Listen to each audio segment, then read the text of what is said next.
Hello and welcome to another episode of the CG Garage. This is episode number 367, featuring our amazing guest, Jill Smolin, a legend in the visual effects community. She knows everyone. She's been involved with everything. Everyone knows Jill, and she's very, very cool and very fun. And I was so excited when I ran into her at our friend's birthday party. I said, Jill, you got to be on the podcast. And she said, no way. And then I finally convinced her to do it because she's awesome. So anyway, what did you think of the conversation with Jill?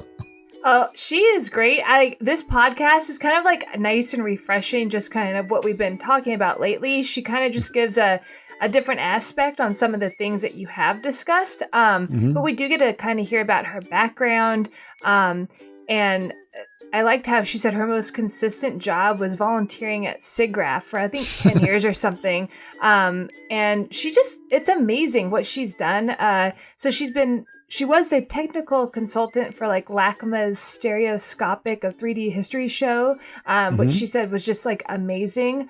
And she talked about kind of how the stereoscopic imagery can either be compelling or detrimental. So she also goes into that. And then of course you guys talk a little bit about the metaverse and how the internet is amazing during this pandemic because you can now work from anywhere in the world, which you see in the podcast. She's in Costa Rica. So, it was I didn't even realize she was in Costa Rica. Yeah. Yeah, it was great. Surprise. It was absolutely great. Yeah, it was really cool. And very great to see Jill. So I really appreciate her coming on and finally being able to do it. I've actually been wanting to do a podcast with Jill for years. So I'm really glad she's able to do it. So cool to have her on. Again, she knows everyone. She's been in the industry for a long time and really been part of everything. So, and her thing about stereoscopic images and that history was really cool to see some of that stuff as well. I've always known her, as you said, at SIGGRAPH. SIGGRAPH, she's been a great organizer there, and she's always been sort of instrumental in making sure that thing runs really clean. And she did it during the time when SIGGRAPHs were like the biggest. They were really huge at that time. Okay, well, we don't have any product announcements just yet or any events going on right now. So, but if people want to know more about the podcast, Kristen, where can they go? You can go to facebook.com/cggaragepodcast or chaos.com/cggarage. And if you'd like to watch us, go to youtube.com/chaosgrouptv. Perfect. And if you have any other ideas of podcasts you'd like to hear or you'd like to know more about, just email us. labs@chaosgroup.com is a perfect way to do that. And of course, don't forget to leave us a review on Apple Podcasts. It's always welcome.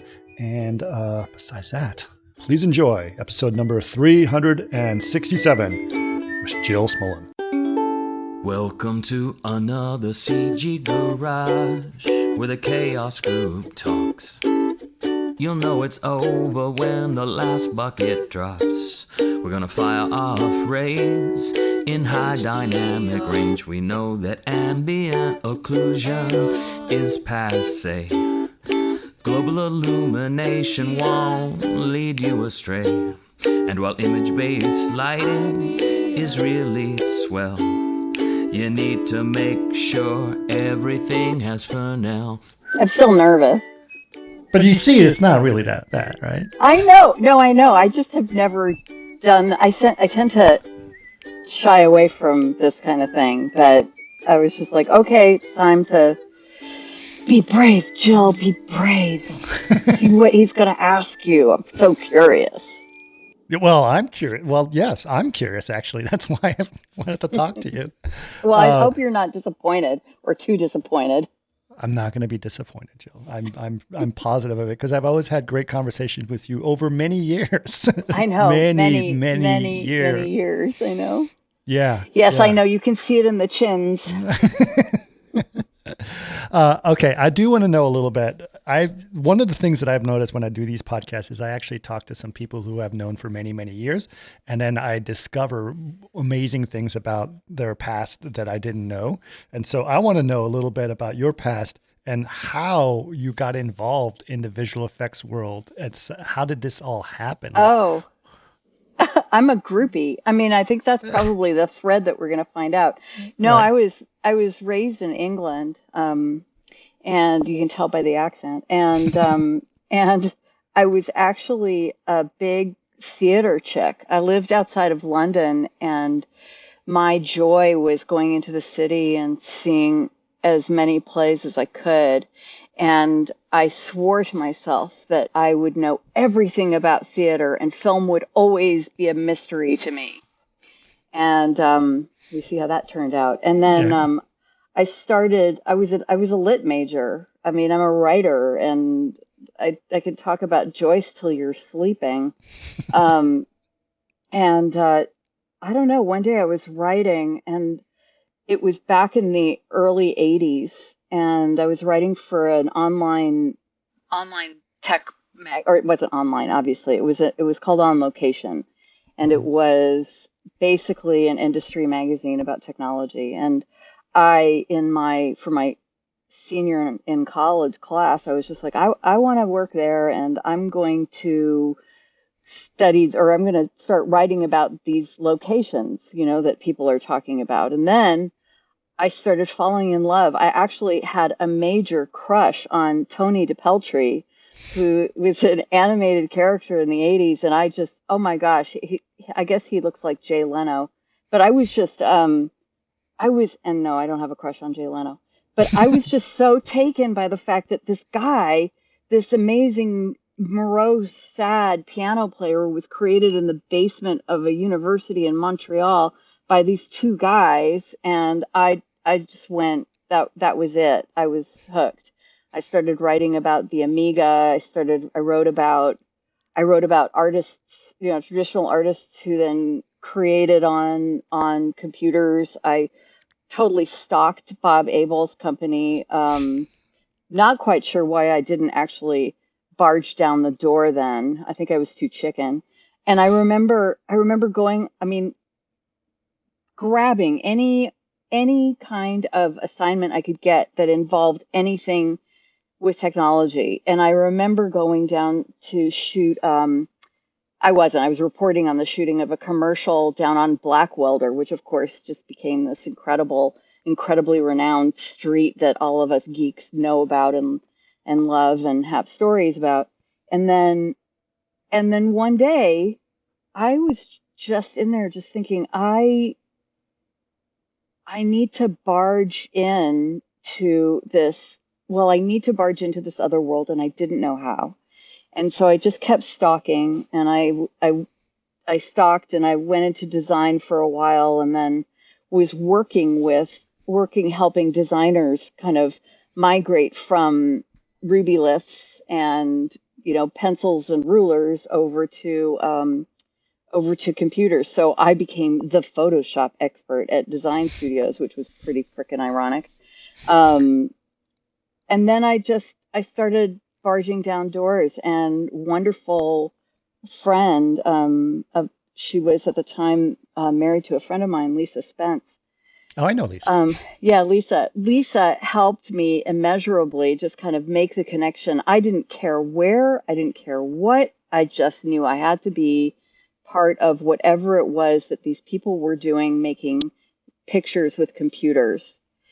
It's not an entire non sequitur because my dad was an engineer back in the dark ages, and I used to go to his office when I was a little kid, and all of the engineers would give me really cool pictures, ASCII pictures, on big printer paper, and I just loved them. My secret code when I was a kid was telex because we had one. Yeah.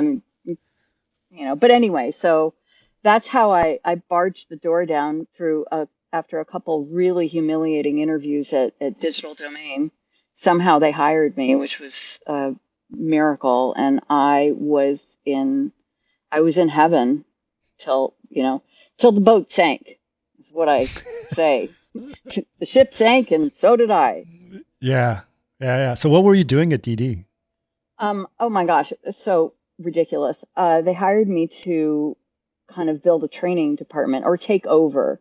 The woman who'd been doing training before, I think she migrated into being an artist, so actually being a desk jockey. And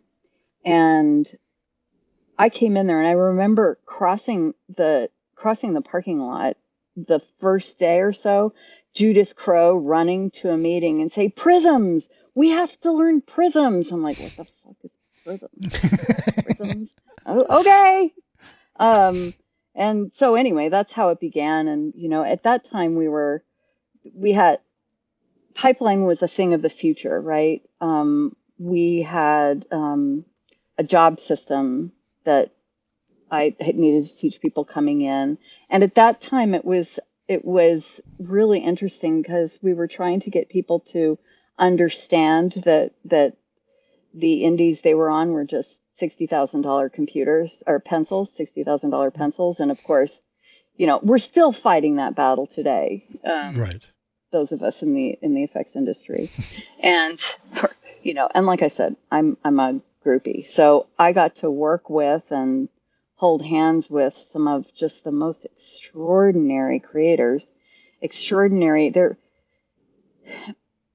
They were puzzle makers, they were problem solvers. And back then we were barely in UI land, I remember calling Adobe and saying, if you could only make Photoshop move, we wouldn't have to use Matador.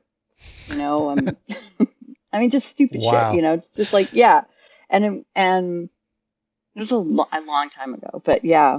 And I just kind of fell in love with it and really fell in love with the people who made the magic. They're the kind of scrappy problem solvers I just love. Brilliant minds just kind of making things work. Right. And this was in the early days of DD. So this had to be in the 90s, late 90s, right? Yeah. Yeah, it was, like I said, I sank with the boat. So I was gone at the end of 97. Right. So yeah. It was it's a very difficult position, training was, because I've spent my whole life as overhead and I didn't handle it well. I didn't handling having no budget and trying to persuade really busy producers that I needed their artists, or, really busy software engineers that they had to teach Nuke. And this is back when Nuke was a DD product. And, it was challenging. It was a really super challenging. I didn't have the temperament really to barge, even though I kept doing it for a long time. Yeah. It must have been also a challenge because, like today, as you well are aware, there are plenty of visual effects schools, right? Oh my gosh. Well, that's another one of those stupid rear view mirror things. I can't tell you how many times. Well, Jill, couldn't you just teach these things online? And I'm talking online was a 300 baud modem. We weren't sophisticated at all. And then, Linda, and it just has, now it's a whole, its own multi-billion-dollar industry, right? And and deservedly so.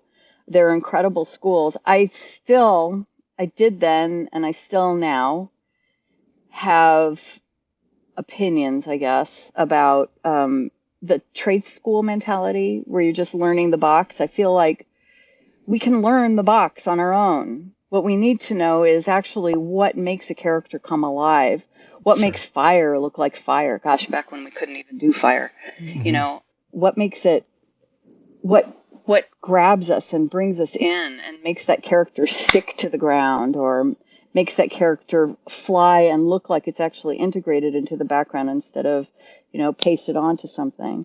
And these are things I remember once. This is kind of a key thing that for my brain. I remember once Dave Prescott came to Digital Domain and he just, fresh off the plane from South Africa. And I said, yeah, how'd you start doing this? And, well, I just looked at dust. He was a particle guy back then. And I just watched dust. And that epitomized, that was just the absolute answer for me. It was like somebody who is so in tune with the thing that they want to replicate, duplicate, bring to life. And I'm not so sure these, all these schools, they can teach you how to use the tools, but they can't teach you to look at dust, Yeah. You also have to want to look at dust. Exactly. Exactly. I mean, or, if you're on the most basic level, it's like I remember it for a little bit. I got to advise kids at Otis, and I remember sitting with them. I said, just have you ever actually watched a dog? I'm like, why don't you just go to the beach and sit on a bench and watch the people and their dogs? I said, I think you'll get a lot about their personality, but it's those things that I think are automatic for people to kind of grok onto, but they don't. Right. And I bless the teachers who tell them to, go look at Rembrandt, Right. But yeah. There was a lot of things that people were doing back then, I think, that were like you said, Nuke. Like Nuke was a DD tool. You couldn't learn Nuke anywhere else. No, right? You couldn't learn Nuke, and you had to learn it at DD. So when you Right. came onto DD, so that's why we had classes in Nuke. Right. And these are such early days. We had the wonderful Jonathan Eggstadt teaching when, using material from Fifth Element. And this was something that, it was new. It was at least, I mean, in my myopic view, it was new because my view was DD, bringing in cinematographers. We didn't do that a lot then. But we, studying light, analog light, so that you're not just placing something up in the corner of a 3D cube, right? All of this is just so completely old school at this point and irrelevant even. Right. Because it's automatic now. And there's so much brilliance that's already baked into the tools that the geniuses use now. Yeah, absolutely. I think it's an amazing thing. Having to train people in an industry that's so new must have been pretty impressive and pretty weird and strange in some ways. It was weird. It was also a time when California was catching on to the fact that they were growing this really insanely progressive and lucrative industry. And so at that time, we were retraining folks through different government programs that we were then trying to manipulate, all the paperwork, bureaucracy, stupid stuff. But we were trying to manipulate the programs so that we could use government funding to teach these people who are coming from the aerospace industry that was kind of failing, or analog animation, and they were transitioning over to digital. And at that time, I had the huge, oh my gosh, great fortune of meeting some other extraordinary people on the training side. And we started a group called ADEPT. It was the Alliance of Digital Effects Production Trainers. And we stood on our soapboxes to our companies, to the government. I mean, I remember I spoke in Sacramento. It's like a blur. I spoke in front of an assembly in Sacramento. What? But these were the things that we did. And they were, these people, I just look up to them still. I mean, Pam Hogarth, Sandy Skordos, who I will miss forever, Richard Taylor, not the Richard Taylor Down Under, and not Tron Richard Taylor, RT Taylor. We have our share of them. Kathleen Milnes, she went on to just do a bunch of stuff. And, these are the people who we were we were really pushing forward the idea that anyone can do this as long as they're really looking from the perspective of the world around them and not the tool in front of them. Yeah, for sure. I think it was great. I mean, there was not just beginnings of schools that were starting to happen around that time. Silicon things like Graphics Gnomon. had one, and Right. Yeah. Gnomon started, and Gnomon started, etc. So, but you were at Gnomon for a little bit too. I remember. I was at Gnomon. I was working in marketing. It was Yeah. another failed attempt. I think most of my career is failures, but that's okay. Um, um, Gnomon was really interesting, and I remember talking to Alex when he was starting it and saying, you can't just teach Maya. You actually have to teach, the art, the visual connection, the actual what a foot looks like when it's actually stepping on the earth, those kinds of Hmm. things. And I remember we and Pam, who worked there for a very long time, we Hmm. had these conversations a lot. When I was at Noman, I worked for the workshop, which was also super early. I mean, Alex was creating videos essentially. Yeah, I had two of them. Oh, I had the Uh, oh my gosh, and right. they were extraordinary. And I got to meet more, incredible people Yeah. who are doing beautiful work. And then the challenge to translate that work onto a disc for other people to learn from. And now I think their whole library is online, which is just crazy. But Yeah. yeah. Yeah. Yeah. It was fascinating. I worked on two of them over there. I did the V-Ray training DVDs or Oh V-Ray, yeah. and that was the first ones. And it was interesting because I remember Alex saying, "Well, I don't know how much people are going to buy a Max training DVD," and it turned out to be a pretty good seller. Pretty good. Yeah. Yeah. Well, Max was one of the tools for the people, right? So Right. Yeah. Yeah. Yeah. So anyway, that was really that was really interesting. But okay, what it was was there super something fun. you were doing between DD and Noman? Oh yeah. I was at Cinesite, Oh yeah. which was a wonderful place to be. It was really cool there because we had the privilege of being connected to Kodak. Yeah. So so that's where I started bringing together the film guys who were completely analog. I mean, analog to the nth degree, and the digital. And we started with Rita Cahill. We started a series of lunches, and where we had conversations with the digital and the analog, and those were heavenly. We didn't do a ton of them, but they were just heavenly. See if I can remember any of them.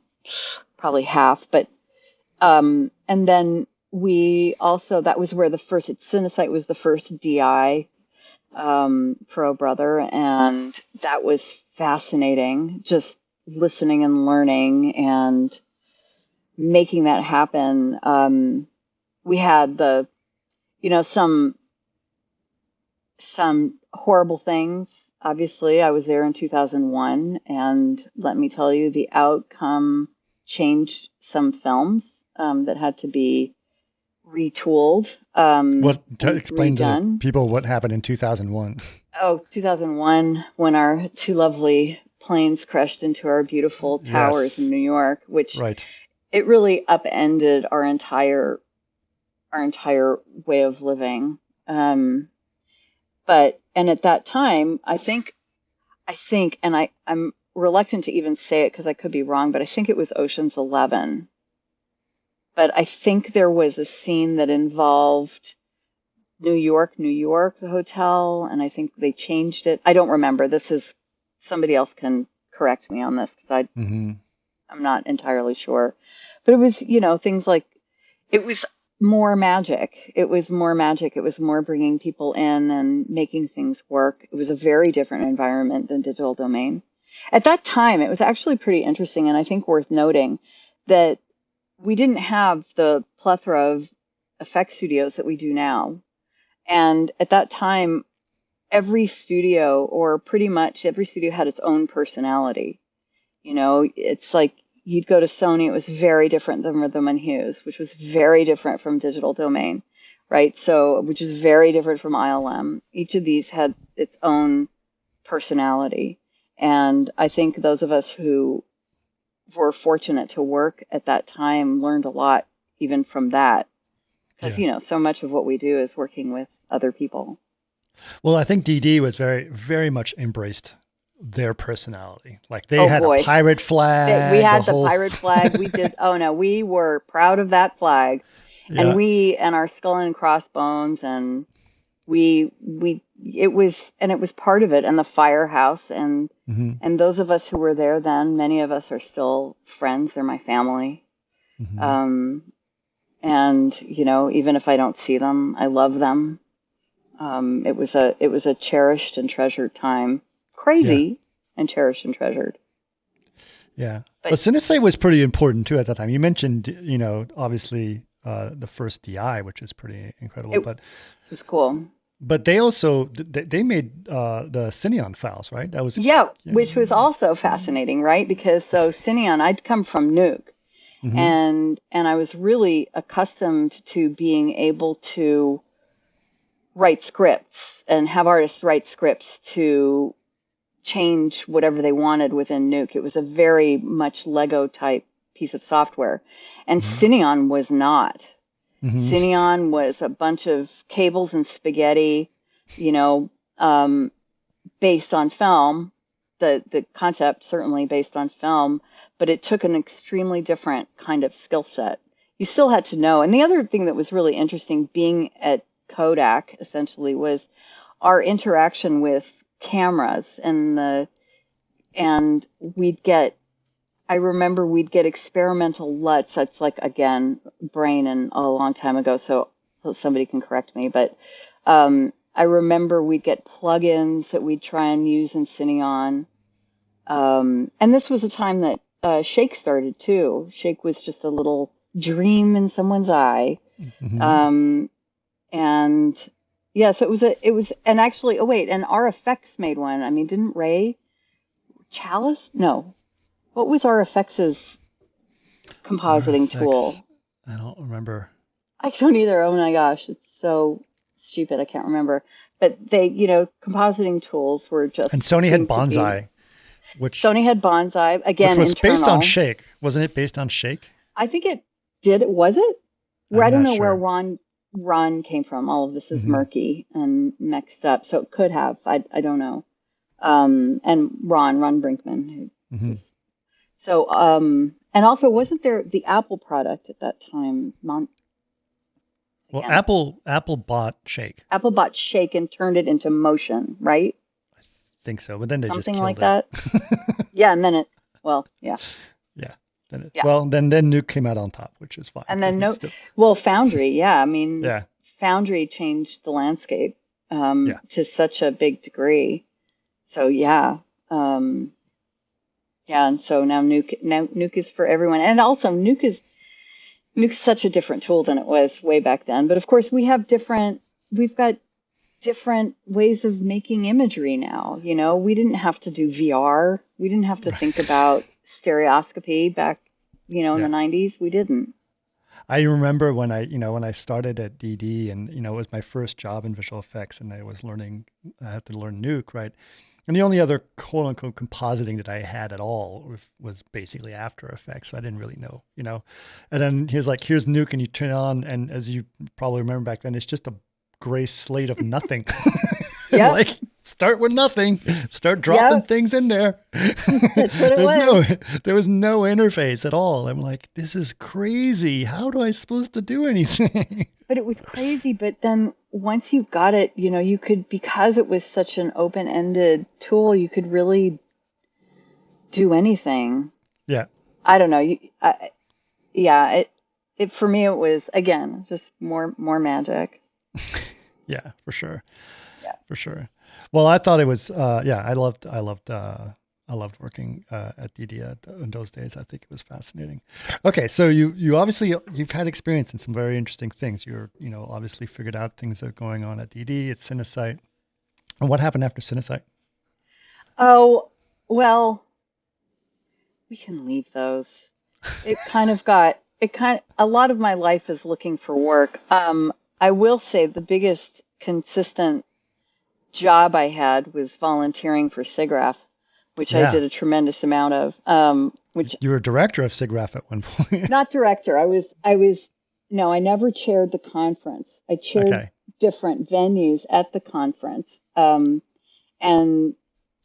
and each of them was different from the other, and all of them were incredible. The organization is incredible, and I actually just like I think a couple days ago, I haven't been involved in SIGGRAPH for 10 years, and now I'm on the ET subcommittee helping Darren Grant, which is just Yeah. a blast. It's just like, whoa, okay, here we go. So I did an awful lot of that, and that was pretty much consistent, pretty much all the way through, whether or not I was working. Yeah. Along the way, though, let's see, I taught, I taught Panasonic. I've taught some camera work and put together classes we traveled with, and then I was, oh my gosh, it was so incredible. After I chaired the Computer Animation Festival for SIGGRAPH, which, because I don't know how to color in the lines, I made into this enormous production that it was cray cray. I mean, come on, we got to project over at the Nokia, the LA Live, whatever it's called now. Yeah. Yeah, it was amazing. But anyway, after that, then I went into stereoscopy, which also expanded my vision, as we say, which was amazing. Fighting the fight for I can't see in 3D. It always makes me sick. Blah blah blah. All the noise, Right. and then seeing people make beautiful images in stereo. I got to do. This is so much just diary stuff, but I got to do. I think one of the highlights was doing. I was the tech chick. I was the technical consultant for LACMA's stereoscopic 3D history of 3D show. Oh, nice. Yeah, that was for anybody who got to see it. It was such a gift to get to do that show. It was really extraordinary, being from Los Angeles and then getting to work at LACMA. It's our LA County Museum of Arts, and Mhm. and then getting to work there, and I ended up just setting up a bunch of Raspberry Pis, crawling under things, connecting things, figuring things out. That was extraordinary. That was such a gift to get to do that, and the show was great. And now the incredible curator who put it together is one of my dearest friends. So Yeah. side benefits of cool Yeah. project. But you've liked stereo. You've been a big fan of stereography, Well, huh? I understand a lot of the arguments, and again, that's another subject that I could just talk you to death. There are ways of making stereoscopic imagery that are extremely compelling, and there are ways of making stereoscopic imagery that are extremely detrimental. And I think it serves its purpose. I think I've seen such beautiful work in stereo, work that transcends our film industry, and for want of a better term, the depth that it brings to the experience of a visual image, that we can actually exploit each of our eyes using them separately and together, is extraordinary and gives us an opportunity to see in ways we may not. And yeah, I get all of the arguments. I really do. I do. But, when I look at the Godard film, whose name, of course, I'm not going to remember right now, his use of stereo, I think, was, for me, the epitome of how it works as an art form, because he's got a scene in which the stereo, he's got two scenes that he breaks the stereo. And do you know what the film I'm trying to remember? I don't know. I didn't know that Godard did actually a stereoscopic film. Yeah, it's recent. I mean, Okay. in his catalog, it's a recent film, and it's gonna make me crazy. I can't remember.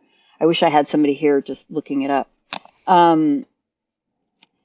he kept it in stereo, but there were two parts where he split the eyes. And so one eye was seeing one image and one eye was seeing a completely different image. And of course, when you look at it together, it's going to make you sick. But when you Right. see what he's doing, underlining the this discord of the subject, it was brilliant. So I think that again goes to what I love about image makers, right? They use the imagery to tell these extraordinary stories or ordinary stories in an extraordinary way. Yeah. Yeah. Well, Godin always broke the rules on purpose. He did, and this is no exception. I find it interesting because so many people make so many rules about stereo for other reasons. And the same thing with VR. People make rules about VR as well when they really Well, they make it all really sound really hard, and that's something I've never really understood. They've made it. I think maybe we do that as humans. Maybe we have a propensity for making things difficult. I don't know why. I do that in my life, but when it came to learning and I mean, from the most basic tools to the most complicated tools, whether they're hardware, software, concepts, theories, whatever, I think it's just not that difficult. Yes, there are some things that make your life hard.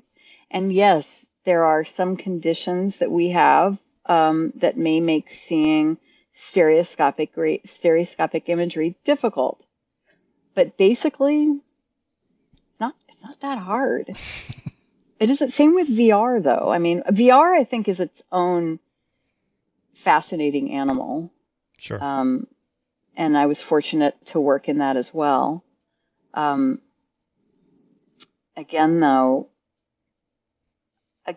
I think it just depends on what you're trying to do and how you want to lead your audience through the story you are trying to tell. If we're talking about a narrative, Yeah. or even if No. if we're talking about narrative, I mean, Yeah. I think there's interesting, there are certain ways that we can look at things that are different. I think Godard exploring stereo makes complete sense. Was it called Goodbye to Language, by the way? Yes, thank you. Feel much better now. Yes, and I was really fortunate. I got to see it on the screen, and we showed like part of the LACMA incredibleness was I got to build the content for our screening room. We worked. It was, oh my gosh, it was such a gift of Christy and Real D and a bunch of people helping to get permissions. But it was the most fun, like, group of clips we put together. And I got to see really how people reacted, because I sat in the back of that room innumerable times and watched when people, threw off their glasses when the Godard piece splits the screen. Mm-hmm. And I saw when people reached out for butterflies when the monarchs were flying. It depends. Tools are tools, right? And it just really depends on how you use them and how responsible you are to the people you're showing your art to. But so I've seen both. Yeah. I've seen lots. I've seen at this point not so much VR because it's passed a lot and I haven't been in it for a while. Right. But again, I'm so attracted by the technology that allows creators to create, to express their visions in ways that maybe a single number 2 pencil isn't going to completely allow them. That I think that's what just leads me everywhere and sparks my joy. When you see all these incredible scientists, technologists, artists come together to make just extraordinary work. Yeah. Well, you certainly have seen a lot of the amazing things that happened in the industry, so that's been amazing. Oh, like I said, I'm a groupie, I'm really just seriously, I am, I, that's what I am. I'm just a fangirl for all of these men and increasing women, thankfully. Although it's still slow. I'm still hearing those conversations. It is That's incredible. always, it, Yeah. it's always been a through line in my life, of course. But, It's um, changed quite a bit. When I was started at DD, it was, wow, 2002, something like that. And there was one woman, two women in the entire digital building. wow. Well, I mean, digital domain, the servers were built by, there were women in there. Wook had Mhm. a great eye for talent, and just an extraordinary bunch of women helped build the foundations of that particular infrastructure. Um, a big a big part of the conversation. I mean, it's rooted in education, in our education of our children by our parents. It's complicated, really, and really complex. And I thought that in 20 years I would see more. 20, 30 years, I'd see more of a change, right? I will say, yeah, I used to have the bathrooms all to myself, and I don't anymore, which is, encouraging, Yep. especially at somewhere like SIGGRAPH. It's encouraging. Um, and somehow it's more accessible and maybe more accepted. I don't know. I don't know. I I do. can't make that up. I do remember when I was several years ago. I was at THU, which is the conference that was in Malta. Trojan Horse was a Oh, right, the unicorn, Trojan horse. Yes, Scott. Yeah. and my friend Sally Slade. We were having, it was they were doing some karaoke stuff or whatever at the end of the night, and so she got up on stage, and it was very crowded. She goes, "The best part of this conference is that there's a line for the women's restroom." Yep. Totally. I'm right there with her. And that's new. Yeah, That's relatively recent. yeah, But we're at a point now. We've got a female prime minister in New Zealand, right. and the mayor of Baja, I think, is young female, and I think a mom, and all these things they're they're happening, and not in small part because a lot of women have been very loud, Hmm. over the last 20 years, 30 years. Yeah, for sure. Yeah. So it's getting better. It is. Yeah. And I think that's wonderful. And I think it's wonderful because the more people who can play in this extraordinary sandbox, the better our pictures are going to be, and more movies I'll get to go see. So, Well, so you've seen, like I said, you're a little bit like the scene from Blade Runner where I've seen ships. Kind of. oh my gosh, The final speech in Blade Runner. that Yeah. beautiful. Oh my gosh. Okay, yeah. But what do you think? I mean, what do you think about what's going on now? I mean, do you think that there's another big shift, some other thing happening that's going to change the way that this work is going to be done? Do you see that? I think it's already been happening. I mean, you can look as far back as race, right, which was our distributed renderer at DD, Hmm. and then at Cinesite, and render farms. The whole idea that you could render an image on more than one machine was revolutionary. The fact now that we have innumerable visual effects studios that are people sitting at home with really kick-ass machines and software, and talent. I think that is a huge shift. I think, and I don't know. I'm kind of speaking out of turn, but I'm going to say it anyway. A big a big challenge in our industry, and I still say but our industry has always been budgets, right? It's like visual effects studios undercutting each other to just get the work, and that hurts everybody. I think maybe, hopefully, we're seeing the possibility of so many people being able to do this at a lesser cost that maybe more people can do the work. I just don't know. I don't know enough. I don't know. Yeah. It was really expensive to hire someone at DD at the time, remember? Well, it was. When you're talking, computers were horribly expensive. Software was constantly changing, and so you were constantly training, right? You're constantly learning. So you had to have the ability to learn. Every show was different and required an entirely different mindset, skill set, as tools and technologies and techniques are changing. A lot of that overhead has gone way down now, of course.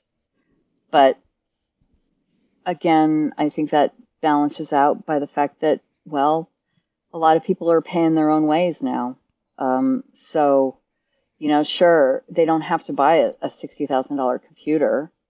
They can, but they don't have to, right? So I, as a studio owner, and some of the studios now are doing great. They really are. They're doing beautiful work because there's so much freaking content on television, on the small box, right? There's so much content, so much beautiful stuff being made. But I don't know where it's going. I thought it was remarkable when we conquered all the elements. We could do all of them. And then, we can do just about anything with a camera. And, well, we can do anything with a camera, really. Yeah. And you've got the Christopher Nolans, coming up with images that anybody can strive to make now. Sure. Right? So I don't know. I don't know what the shift is. I don't know where it's going. I hope it's going somewhere good. Yeah. What do you think? I don't know. I think that right now there's, I think you're absolutely right. Like the pandemic itself has sort of opened up our eyes in terms of what's possible in a lot of ways. It's even you had to be at this, they kept telling us like, there's no way you have to be in this office. There's nothing leaves the office. And I was like, suddenly the pandemic happens like, oh yeah, remember that thing that we said would never change? Well, it has to change now. Well, not only that, but it's given permission and it's given acknowledgement to the people who were already doing that. They were already working from a really good connection somewhere else. Right. And now it's accepted, so it's making their lives even easier. So much work was done during the pandemic, beautiful work. But I think it only could have been, it was only as successful as it was because of all the groundwork that came before it. Right. All the tools that were allowing us to work from Los Angeles to India to China to New Zealand, right? All of that infrastructure was in place, and then you just had to kind of teach the supervisors. And I'm not saying that as I'm not just talking about CG supervisors. I'm talking about the whole broad spectrum of the supervisor in general, that the body didn't have to be visible for it to be producing, right? And that's a lot of it. And there's, incredible, I think now. And I wonder, given how much we've been able to create away from a centralized place, even though people are going back, I wonder what it's going to do to the way we view these images. Are we going to go back and pay for large experiences, the big screens, the beautiful MSG sphere that's, in everybody's imagination and being brought to life as we speak, right? Are we? Mhm. I don't know. I don't know what that future looks like. Now that we're kind of used to being together apart, or Yeah. we're getting used to being together apart. Do you think that, I mean, obviously, were talking about LUTs and colors and all these different things earlier. TVs now have gotten really pretty darn good. They're beautiful. Right? Yeah, right. But that again, that underlies my question. Yeah. There is something about the immersion in a theater that's compelling, and enjoyable. There's also something about it that's super freaking annoying. Hmm. Um, you know, but and I don't know if I would choose to go see. No, that's not true. I take that back actually, just as I think about it. Like for instance, Dune, I still haven't seen Dune because I haven't had the opportunity of seeing it in a theater. And Hmm. I have to see it in a theater. Hmm. I can't not watch it in a theater. Same thing as any McGillivray, right? I've got to go see it in IMAX. Right. It's just I have to. Um, um, but other than those, are those the exceptions? Will they become the rule again? I don't know. I don't know. I think there's tons of choices out there, of almost too many choices to, like, hard to pick what you want to watch sometimes. Uh, but I also, at the same time, I think it's a massive open-ended thing to creativity. I mean, everyone I'm talking to now, they're like, we can't find enough artists because there's way too much stuff to do. Right. But that's another, point for working from wherever. Like you Right. do have the ability to do that now. And yeah, I hope as a viewer, as a fan of the art, I hope the stories continue. Um, I hope people keep writing really compelling work. Um, so that the artists we love and the artists who are just coming up and totally entranced by all of this can keep creating work to support those stories. Yeah. Yeah, I hope so. And yeah, we can see them everywhere. And I hope we do get choices, right? I hope we do. It's like, I hope it's not difficult to go see Dune in a theater. Is it, for whatever reason, I missed it. Right. Um, I loved, like, I have to tell you, I had this conversation not that long ago. I loved going to see The Hobbit in every frame rate. I I love being able to see, I love going to different projection systems. Okay, I'm gonna see it Dolby. How's the black on that one? I love that kind of ability to geek out and to really understand what people are working toward, right? I, Right. and whether you like it or not, or what you like or don't like, it doesn't. It's just the ability to make that decision, to that informed decision because you had access to all of the choices. I love that. So Yeah.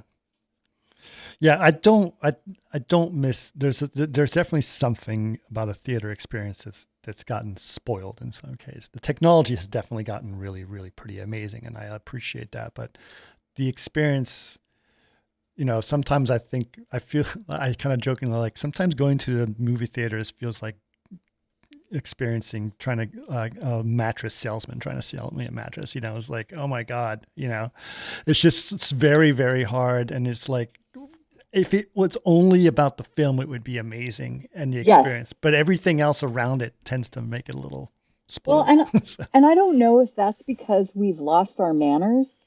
Um, uh, because we sit at home and we yell at things on TV, or those of us who do yell at things on TV, and we think that's appropriate. Or we think it's okay to check our phones all the time or chit chat with the person next to us all the time.